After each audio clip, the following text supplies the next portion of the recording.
zvemumbi yako warakatipa simba nenjere kuti tizvifungire.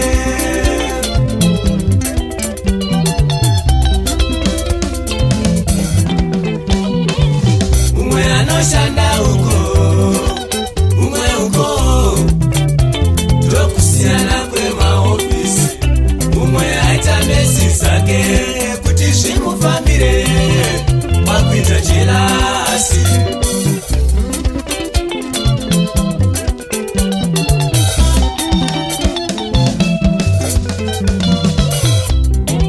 Ukaparasa wana anosiva vamwe nevapi yako vachakuparasira yako.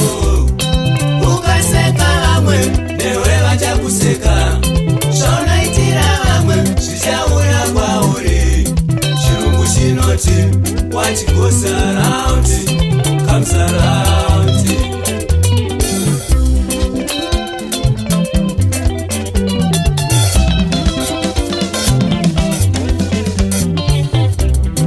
Ukaroya vapi yako usive kuti variko varoyi vachakuroyawo iwe. Ukanyima mupi yako lifti newe vachakusiyawo.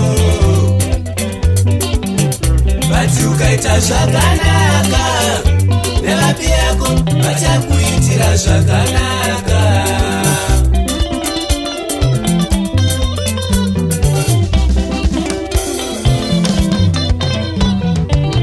Varipo vari kutondirovera siva pasi. Havadi kutiona ndizvidya zvandoda panguva yandinoda. Bati zvakanaka chakanaka chete varume. Ukaka ufe wakaita derere.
vanoshema newe.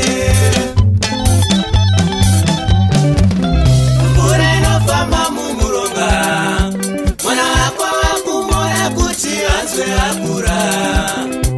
Newe vabereki vako vanoshema newe.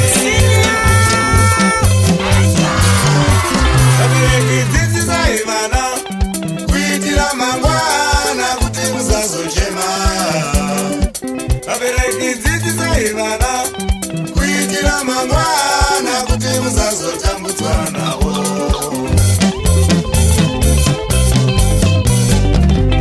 Ona vakuru vakati musi kudya mufende ufananyina, uku ndiko kushorwa pamusoro pevana.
Rich Muroi, Diamond Studios.